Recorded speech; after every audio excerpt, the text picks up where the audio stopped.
Santo. O padre vai começar fazendo a oração da invocação da proteção divina, que é a oração própria da Medalha das Duas Cruzes, que está aqui na agenda. Deus Pai, cheio de amor e de bondade, pelo poder do nome de Jesus, pelo poder do sangue de Cristo na cruz derramado, pelo poder de suas chagas que nos curam, protege-nos contra toda a investida do maligno. Não permita que o mal ponha suas garras sobre nós. Faze pela tua graça que a tentação seja incapaz de vencer a nossa fraqueza. Proteja-nos para que no combate da oração sejamos livres de danos ou perigos e dá-nos, por fim, a vitória dos que se unem a ti. A cruz sagrada seja minha luz, não seja o dragão meu guia. Retira-te, Satanás, nunca me ofereças coisas vãs. É mal o que tu me ofereces. Bebe tu mesmo os teus venenos, em nome de Jesus. Amém. Amém. Querido filho, querida filha, obrigado, Paulo. Pega para mim, por gentileza, a agenda. A passagem que o padre vai escolher, o padre escolheu, aliás, hoje, está em Atos dos Apóstolos, capítulo 16, a partir do versículo 16. Eu citei do 16 ao 24, talvez eu não use todos os versículos, né? Mas eu já quero dizer para você, você que sente que você está afetado, abatido nesse combate espiritual que é a vida. Às vezes, a gente sente que a gente não está ouvindo Deus como outras pessoas dizem que o ouvem. Às vezes a gente está derrotado mesmo, caído emocionalmente, psicologicamente, nos nossos relacionamentos, na nossa vida financeira. Isso pode ser o sinônimo ali, o sinal, filho, filha, de que você está sob um intenso ataque espiritual, de que você está com a imunidade espiritual baixa, com as guardas da sua espiritualidade baixas. E você precisa fortalecer a sua imunidade espiritual. Deus ama você, você nunca está só. É você mesmo. Deus ama você. E Ele quer te ajudar a entender como o inimigo age, como as tentações trabalham, para que você se fortaleça de dentro para fora. Deixa Deus te levantar nesse dia. Para Ele nada é impossível, Ele tem solução para você, Ele tem saída, Ele tem coisas novas para a sua vida. Deixa Ele te levantar nessa manhã. Atos 16, a partir do versículo 16. Essa narrativa se situa na segunda viagem missionária de Paulo, que ele estava junto com Silas, quando eles chegaram em Filipos. Estávamos indo para a oração, quando veio ao nosso encontro uma jovem escrava, possuída por um espírito de adivinhação. Fazia oráculos e obtinha muitos lucros para seus patrões. Ela começou a seguir Paulo e a nós, gritando: esses homens são servos do Deus Altíssimo e vos anunciam o caminho da salvação. Isso aconteceu durante muitos dias. Por fim, Paulo, incomodado, Paulo voltou-se e disse ao Espírito: eu te ordeno, no nome de Jesus Cristo, sai desta moça. E o Espírito saiu no mesmo instante. Aconteceu um exorcismo aqui, né? Pelo poder do nome de Jesus. Versículo 19. Os patrões da jovem, vendo perdida a esperança de seus lucros, agarraram Paulo e Silas e os arrastaram à praça principal, diante dos chefes da cidade. Apresentaram os dois aos magistrados e disseram: estes homens estão provocando desordem em nossa cidade. São judeus e pregam costumes que a nós romanos não é permitido aceitar nem seguir. A multidão levantou-se contra Paulo e Silas, e os magistrados, depois de lhes rasgarem as vestes, olha, eles não tiveram nem direito de defesa, de se dizerem, mandaram açoitar os dois com varas. Depois de açoitá-los bastante, lançaram-nos na prisão e ordenaram ao carcereiro que os guardasse com toda a segurança. Ao receber essa ordem, o carcereiro empurrou-os para o fundo da prisão e prendeu os pés deles no tronco. Palavra do Senhor. Graças a Graças a Deus. Gente, nessa temática da batalha espiritual, filho, filha, da luta espiritual que a gente vive, da proteção espiritual que eu e você precisamos alcançar, conquistar em Deus, essa passagem é muito reveladora, muito iluminadora, e eu sinto que Deus me inspirou algo profético para dizer aqui hoje. Preste atenção, não deixe nada roubar tua atenção, porque na batalha espiritual, muitas vezes, a tentação, o mal, quer nos levar a nos distrair com tanta coisa e não deixar a palavra entrar, criar raiz dentro de nós. Então resista a essa tentação. Veja bem, essa passagem se situa na segunda viagem missionária de Paulo, como eu disse, na qual ele foi com Silas. Eles chegaram em Filipos. Foi a primeira vez que eles estavam numa cidade europeia, porque Filipos era uma região da Grécia chamada Macedônia, e ali já era Europa. Então era uma cidade romana, uma província romana, e quem morava em Filipos eram praticamente, a sua grande maioria, oficiais militares do exército romano aposentados. Então eles eram politeístas, eles tinham muitos deuses, e o Império Romano permitia que cada cidade vivesse o seu politeísmo, claro, se eles não tirassem do auge a compreensão de que o imperador era o maior dos senhores, dos Kyrios, do grego quer dizer senhor, né? O imperador César era adorado como uma divindade na época, né? Por isso que nas cidades romanas eles tinham muita dificuldade com os cristãos e com os judeus que diziam que havia um outro Deus maior do que César, né? Então Paulo e Silas chegaram lá, Deus tinha um trabalho para eles, Deus os estava levando para um novo território, e todas as vezes, guarde isso no coração, que Deus quer nos levar a conquistar coisas novas, a galgar um novo território. O inimigo, a tentação, o mal se levanta contra nós, porque a gente não sabe o plano todo ainda, mas o inimigo já sabe boa parte, né? Então ele se levanta contra nós, muitas vezes não é nem por aquilo que a gente é, mas é por aquilo que ele sabe que Deus vai nos tornar lá na frente. A tentação e a batalha não é um sinal de que Deus não está contigo, mas é um sinal que você está vivendo a luta por aquilo que Deus vai te tornar lá na frente, que o mal já sabe. Como eu disse, nessa semana nós vamos refletir de um ponto de vista bem espiritual. Nós vamos falar de coisas sobrenaturais, que são importantíssimas para essa blindagem espiritual. Então, eles estavam conquistando um novo território, mas ali o mal se levanta. Você vê que eles fizeram esse exorcismo, eu vou voltar depois nesse exorcismo, que é o foco aqui da minha reflexão, mas depois veio uma retaliação, mexeu no bolso, né? E quando mexe no bolso, meu Deus, aquela escrava, aquela época a escravidão era legal, o escravo não era considerado humano, o senhor podia dispor, matar, fazer o que quisesse com o escravo, infelizmente. E aquela moça que tinha aquele espírito de adivinhação, ela trazia muito lucro. Então, quando Paulo expulsou aquele espírito, ele tirou a fonte de lucro dos patrões daquela escrava. E isso incitou-os a se levantarem, a armarem contra Paulo, e toda a multidão se revoltou contra Paulo, porque eles eram judeus, cristãos, mas vindo do judaísmo, já não adoravam César, já não respeitavam os deuses ali de Filipos, da região, da Macedônia.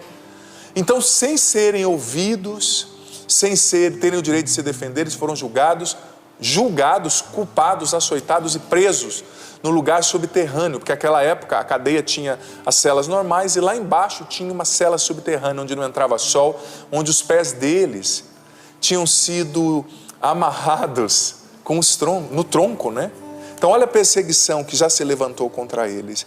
Mas o que me chama a atenção é esse exorcismo. Repito ainda, antes de entrar no exorcismo, a luta que você vive não é sinal de que Deus não está contigo, mas é sinal de que o mal está muitas vezes se levantando contra você, porque ele sabe o que Deus vai te tornar. Ele sabe qual é o projeto de Deus para a tua vida, sabe? Então não desista, não desanime, mantenha os seus olhos fixos em Deus. E olha, você sabe que o Evangelho, a leitura está dizendo, no versículo 17 e 18, que aquela jovem tinha um espírito de adivinhação. Mas você sabe que no original do grego, não era espírito de adivinhação. Os exegetas aqui traduziram, os tradutores da Bíblia, como espírito de adivinhação. Mas no original do grego não era espírito de adivinhação, era espírito de piton. A palavra é pneuma pifona, né? Do antigo grego. O que é piton? Piton, segundo a mitologia grega, era aquela serpente enorme que guardava o templo de Delfos, né? O oráculo de Delfos, a mitologia grega. E é o nome da cobra piton, que existe até hoje, uma das maiores serpentes do mundo, né, que concorre com a nossa sucuri aqui da América Latina, uma das maiores serpentes do mundo, que se encontra principalmente na África, na Ásia, na Índia é muito comum encontrar, né? Na Indonésia, naquelas florestas tropicais daquela região.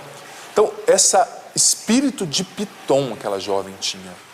Interessante, né? Ontem eu rezava sobre isso e fui refletindo, porque na Bíblia a serpente sempre foi usada como uma imagem do mal, uma imagem do inimigo, para descrever o inimigo. Desde o Gênesis, né? A gente percebe, a Bíblia usa a imagem da serpente para descrever a ação do mal. E ontem eu estava pensando, o que é um espírito de piton? Aí eu fui entender o que é uma cobra piton. Existem vários tipos de cobra. Existem as cobras venenosas, aquelas que geralmente atacam quando se sentem ameaçadas, ou geralmente elas são traiçoeiras, ela ataca quando a vítima está de costa, quando a vítima não está esperando. Existem as cobras que não entram no embate, mas que atiram o veneno de longe para não entrar no combate direto com a vítima, muito comum nos desertos, como no Saara. E existe a terceira espécie de cobras, que são chamadas as cobras constritoras. O que são as cobras constritoras? A piton, a sucuri. Cobra constritora é a cobra que não tem veneno, é a cobra que não lança veneno, nem ataca com um bote letal ali com veneno, mas é aquela cobra que vai enrolando a vítima, a piton é assim, né? E vai asfixiando a vítima, tirando o ar, quebrando a vítima e engole a vítima inteira. Olha só, né? Desculpa estar dando essa aula aqui, mas é importante para a gente, sobre cobras, mas é importante para a gente entender, porque isso, aqui tem uma revelação. A cobra piton, ela vai enrolando e ela tem um sensor na pele, uma sensibilidade na pele, que quando ela percebe que a vítima ainda está tentando inspirar, ela consegue localizar o seu corpo sob o pulmão da vítima e dar aquela última apertada para roubar o ar da vítima. Isso é revelador, sabe por quê? Porque na Bíblia, ar, vento, sopro são sinônimos do Espírito Santo. Do hebraico antigo, Ruach HaKodesh. Ruach HaKodesh quer dizer Espírito Santo.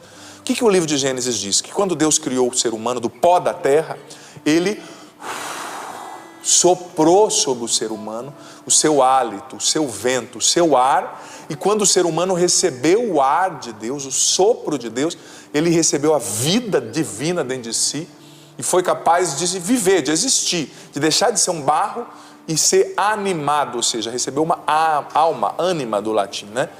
Então veja só, como que esse espírito de piton, o espírito de piton aqui é o espírito que oprimiu essa jovem que Paulo libertou pelo nome de Jesus, mas isso personifica para nós a ação do mal. Para a gente vencer o inimigo, a gente tem que entender a estratégia que ele usa, a gente tem que entender o caminho que ele percorre, a gente tem que entender as armas que ele quer usar. Então a piton, ela constritora, ela vai asfixiando, prendendo, primeiro ela prende, depois ela rouba o ar.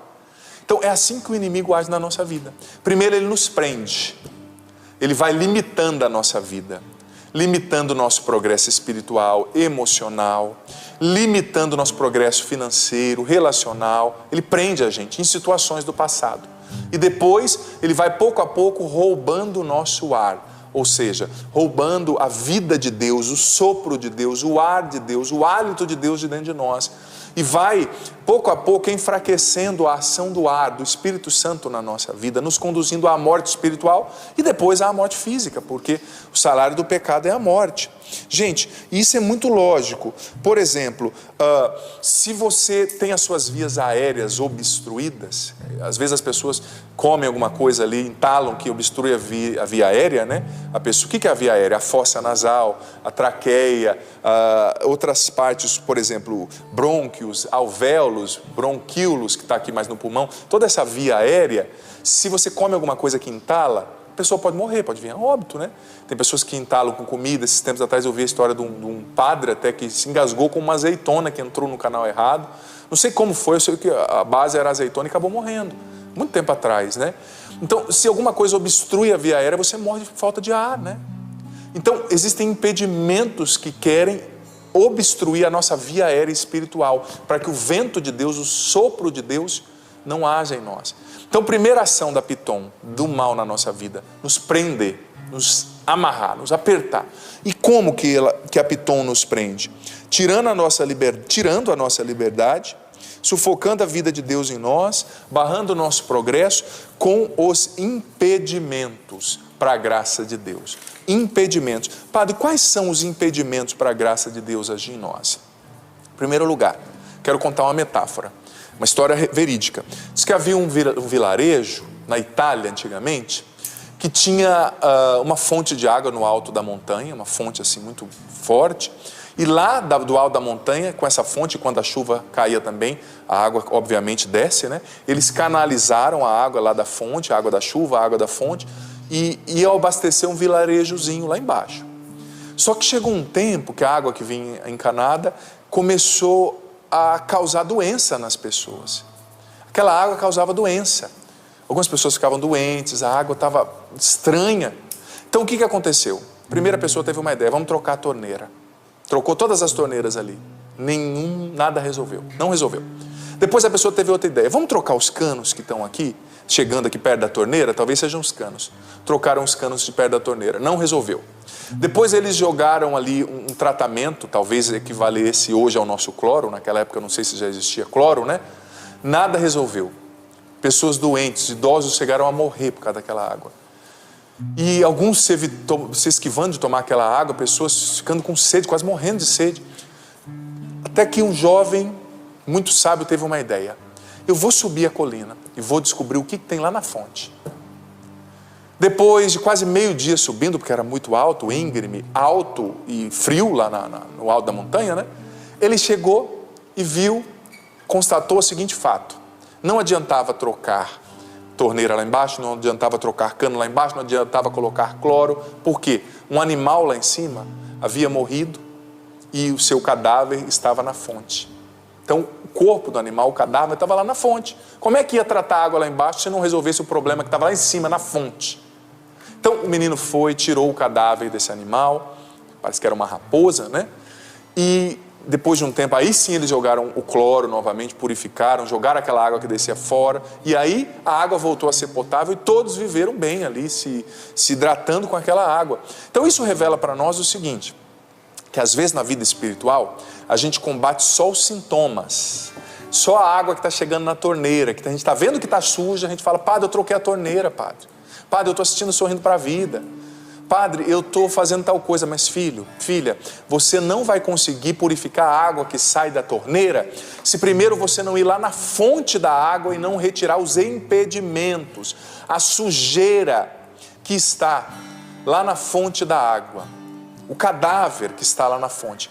E isso é revelador por quê? Porque, como eu disse, a Piton nos amarra, nos prende em impedimentos que não deixam o ar de Deus fluir dentro de nós, a vida de Deus fluir dentro de nós. E a gente às vezes combate o sintoma e esquece de entender onde começou a doença. Quais são esses impedimentos, padre? Quais são esses impedimentos?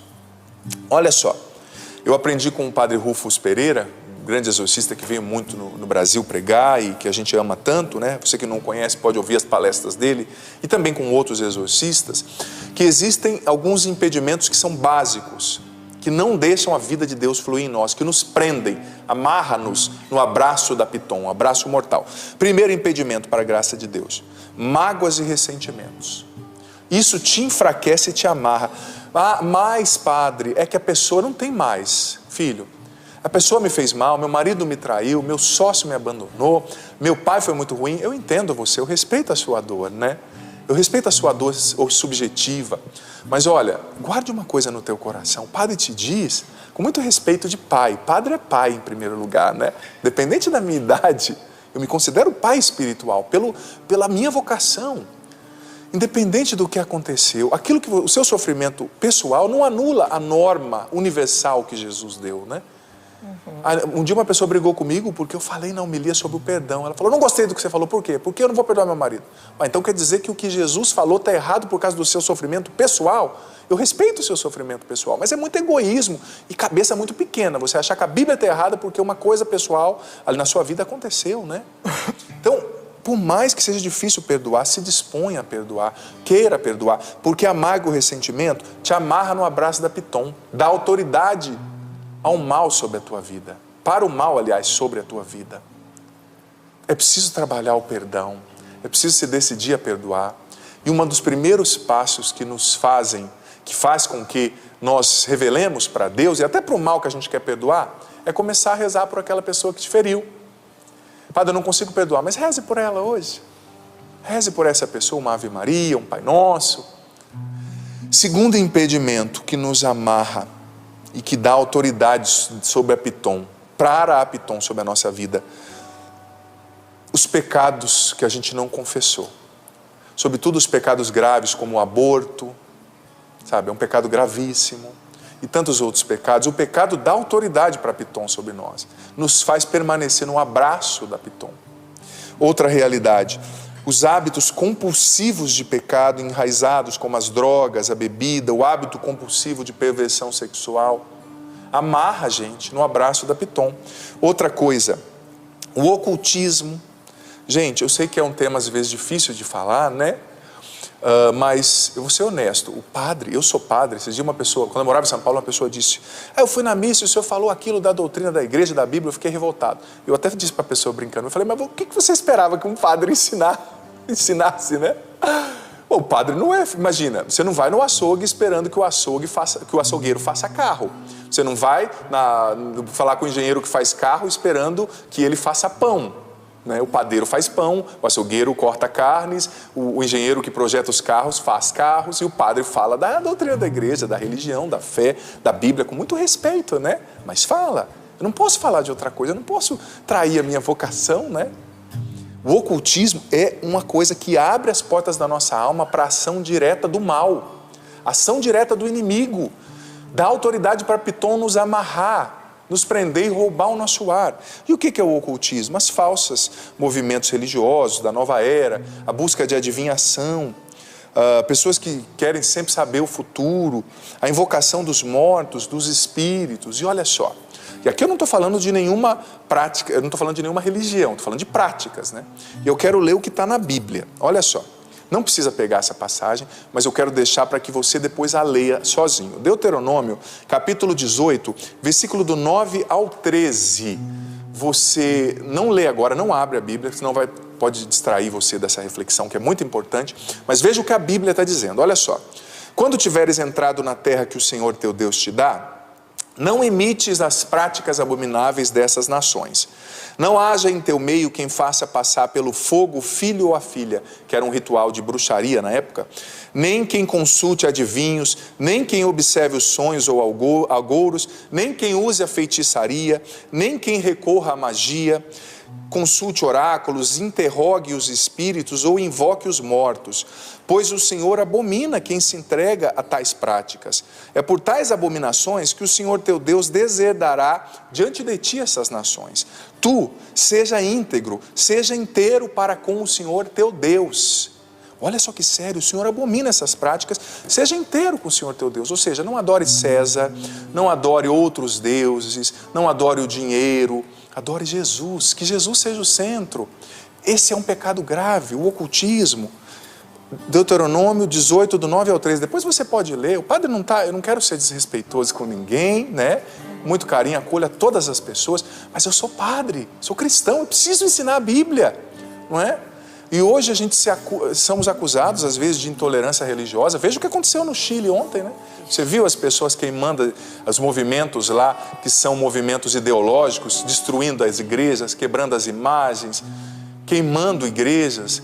Olha, eu não posso ser acusado de intolerante porque eu acredito na minha fé, eu tenho o direito de acreditar na Bíblia, eu acredito no modelo bíblico de família, no modelo bíblico de sexualidade humana, sabe? Mas eu não estou desrespeitando você. Tem que tomar cuidado com a intolerância religiosa. Às vezes nós somos acusados de intolerância, mas eu mesmo morei em São Paulo há muito tempo. Aqui é interior, é mais tranquilo. Mas eu já sofri intolerância religiosa em São Paulo, no metrô, só por estar vestido como padre, sabe? Fui julgado, tiraram sarro.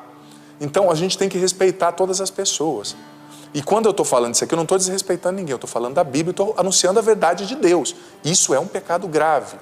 Se você é cristão, se você viveu essas práticas, busque a confissão, faça uma oração de renúncia, volte para Deus, coloque Jesus no centro como o único Senhor da tua vida.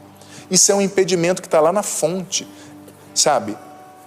é uma idolatria, é um impedimento que está lá na fonte, impedindo a tua vida de fluir. É um impedimento espiritual. Busque confissão e rompa com essas práticas. Não é isso que Deus quer para você. Eu peço ao Espírito Santo que Ele convença você a partir dessa palavra. Gente, isso é sério, é um pecado grave. E abre as portas da sua alma para o abraço da Pitom. Me perdoe a sinceridade. Asfixia você e rouba o ar, o ruá de Deus da sua vida, do seu ser, do seu interior, obstrui as vias aéreas da sua espiritualidade, causa morte espiritual. Outro impedimento, a idolatria de nós mesmos, como eu falei ontem da egolatria, né? Colocar nós mesmos no trono da nossa vida, a idolatria do dinheiro, do prazer, do sexo, as feridas emocionais não curadas, enfim, as brechas que nós vamos abrindo por mal, tudo isso nos torna cativos, reféns do abraço da Pitom, sabe? E não nos deixa ter proteção espiritual. Tudo isso baixa a nossa imunidade espiritual. Tudo isso não nos deixa progredir, ter a vida abundante que Jesus nos prometeu em João capítulo 10, versículo 10. E olha só, é preciso retirar esses impedimentos. E é preciso desenvolver uma estratégia para combater esse ataque da Pitom, desse espírito de Pitom, né? Essa serpente. O Evangelho de Lucas 10, 19 diz que Deus nos deu, aos seus discípulos, aos batizados, o poder para vencer as serpentes, para pisar nas serpentes.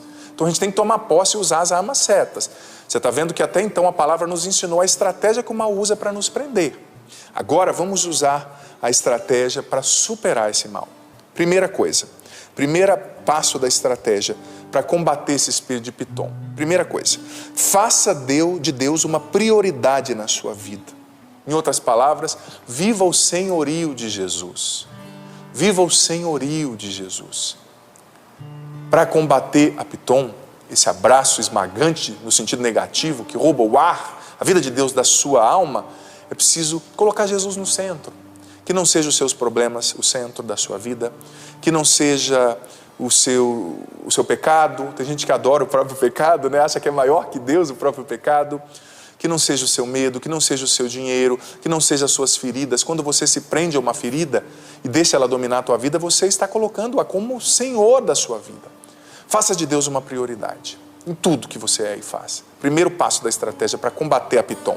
Segundo passo, a oração é a primeira arma para que você continue respirando.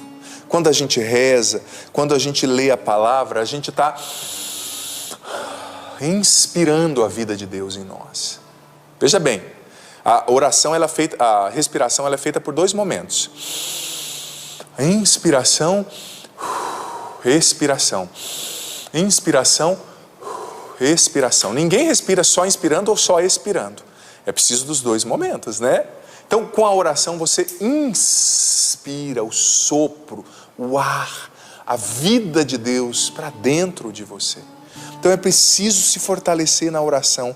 Ninguém vence o abraço da Pitom se não reza. Ou pior, ninguém percebe. Quem não reza sequer percebe o abraço da Pitom. Vai sendo envolvido pelas coisas, pelos ardis, pelas mentiras do mal, que vem para enganar a gente, depois nos levar à morte espiritual e depois física também, né? Então, você precisa ter na sua casa um lugar de oração. É importante ter um cantinho de oração, um quarto de guerra. Porque a mente da gente, a gente gosta de lugares nos quais a gente se sente bem, com os quais a gente está acostumado. Esses dias eu estudava o ritmo circadiano, né? Que é o relógio biológico. A mente da gente gosta de rotina, para comer, para dormir, para fazer as coisas. Então tem um lugar na sua casa para você rezar. Tem um quartinho de oração. E tem uma rotina de oração. Talvez você já pode começar o dia rezando. Porque depois a gente entra nos afazeres, né? É tanta coisa, a cabeça da gente começa a correr. Por que não? Começar o dia lá no teu cantinho, lá na sala, diante daquela Bíblia, lá no quarto, lá naquele closet que seja. Mas comece o dia rezando, falando com Deus. Isso vai fazer você inspirar o ar, a vida de Deus para dentro de você. Terceiro passo da nossa estratégia, evangelização. Evangelização, padre, como proteção espiritual? Na oração você inspira. Na evangelização você respira a vida de Deus. E olha, veja bem, o ar que é a presença de Deus dentro de você é um ar que quanto mais você dá, mais você tem. É um bem que se multiplica ao ser dividido. Padre, mas essa matemática está errada. Como é que vai multiplicar se eu estou dividindo, se eu estou cortando no meio, se eu estou dando para os outros? A lógica de Deus é essa. A evangelização é assim. Quanto mais você dá a Deus, mais você tem Deus. Então uma arma para você se precaver, não deixar a Piton te amarrar, é não deixar o ar morrer dentro de você. Ninguém vive só com inspiração, é preciso expirar, é preciso evangelizar, é preciso levar a vida de Deus para os outros. Testemunhar Jesus, sabe? E São Francisco de Sales dizia que evangelizar nem sempre é fazer grandes obras, mas é fazer pequenas obras com grande amor a Deus. Talvez a sua evangelização seja ser paciente com a sua sogra, com esse idoso com o qual você cuida, do qual você cuida, melhor dizendo. Talvez a tua evangelização seja enfrentar com paciência e resignação essa doença, seja rezar mesmo sem querer, seja lutar contra essa depressão, saindo da cama agora, seja não ceder às vozes da ansiedade, do medo, da tristeza dentro de você. Talvez evangelizar seja continuar falando de Deus para o seu filho, continuar insistindo para o seu marido ir à missa, continuar rezando pela conversão do seu neto. Nem sempre grandes obras, mas pequenas obras com grande amor. E olha só, quarta estratégia aí para a gente combater a Piton, esse espírito de Piton, né? É suportar as lutas com perseverança e com fé. Mais uma vez eu digo o que eu disse no começo. Não é porque você está sofrendo embates, batalhas, que Deus não está contigo, ao contrário. É sinal que a Piton está vindo contra você, porque ela está vendo o que Deus já está preparando de grande, de maravilhoso, de bênção para a sua vida. Então suporte as lutas com perseverança e com fé.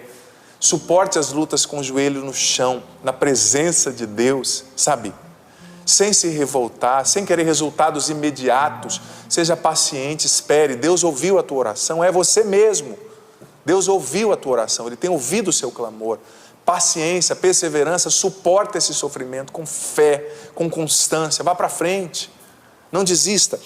Quinta e última estratégia, saber remar contra a maré, contra a correnteza. Veja bem, a libertação daquela jovem ali, aquela escrava que estava possuída pelo espírito de Piton, abalou os costumes daquele povo idolátrico, que acreditava no ocultismo, que escravizava. Foi uma contracultura. E às vezes, para a gente ser cristão de verdade, num mundo que tem uma intolerância religiosa, essa cristofobia que cada vez se mostra mais, até aqui no Ocidente, não é só mais no Oriente Médio, não. A gente precisa ter a coragem de remar contra a maré, porque a gente é perseguido, porque a gente defende a vida, porque a gente defende a família, porque a gente defende os valores. Tem gente que me odeia simplesmente pelo fato de eu ser padre, eu já experimentei isso. Porque eu estou representando tudo que a pessoa não quer viver, ou não gosta, ou não consegue viver. Mas a gente precisa ter a coragem de, com muito amor, respeito, não ter preconceito, nem brigar com ninguém. A gente precisa ter a coragem de remar contra a maré, de ser uma contracultura nesse mundo. Remar contra a maré. Se todo mundo está indo para cá, vai para lá. Se todo mundo está dizendo que a família não existe, creia na família bíblica. Se todo mundo diz que você pode ser o que você quer, viver a sexualidade de qualquer maneira, viva a sexualidade segundo o projeto de Deus. Tenha coragem de remar contra a correnteza. Esses são 5 passos importantíssimos que vão te fazer combater à altura esse espírito de Piton que quer te amarrar e sufocar a vida de Deus em você. Eu te peço, Espírito Santo, vem agora sobre nós. Jesus, eu te imploro, Pai, em nome de Jesus eu te peço, nos batiza agora no Teu Espírito Santo, Pai, em nome de Jesus, a nós que estamos aqui, a todos que nos acompanham. Vem, Espírito Santo, e nos convence agora a respeito do pecado, da justiça, do juízo. Vem, Espírito Santo, nos convence, nos faz entender tudo o que ouvimos aqui profundamente. Retira as resistências do nosso coração, a mágoa, o ódio, o orgulho, a aversão ao que é religioso. Quantas pessoas com ódio da igreja, do evangelho, dos cristãos, porque viram um videozinho de 5 minutos na internet e já assumiram aquilo como verdade absoluta. Vem, Espírito Santo, nos desintoxica. Vem, Espírito Santo, faz novamente o ar da Tua vida, da Tua presença, fluir dentro de nós, nas vias aéreas da nossa alma, da nossa mente, do nosso coração. Vem, Espírito Santo, nos liberta agora em nome de Jesus de toda contaminação espiritual, de toda mentalidade contra a conversão, contra o Evangelho, contra a fé, contra Deus, contra a família. Liberta-nos agora, Espírito Santo, nos batiza, realiza em nós essa metanoia, essa mudança de mentalidade, essa mudança de valores, essa mudança de conceitos, de princípios. Vem, Espírito Santo, nos liberta de todo mal em nome de Jesus, cura a nossa alma, nos encha, nos dá uma nova mentalidade. Espírito Santo. Nos dá um entendimento profundo de tudo que ouvimos aqui, que não sejam os meus argumentos, mas que seja o teu convencer a mente, o coração, a alma de cada um, Espírito Santo. Vem sobre nós e nos batiza em nome de Jesus. Nos livra de todo o mal, nos levanta, Espírito Santo. Nós somos dependentes. Vem sobre nós e completa essa obra, Espírito de Deus. Vamos cantar o nome de Jesus.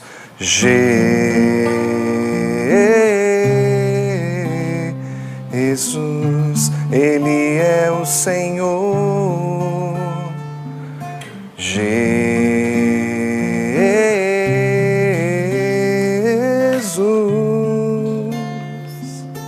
Cante o nome de Jesus. Jesus.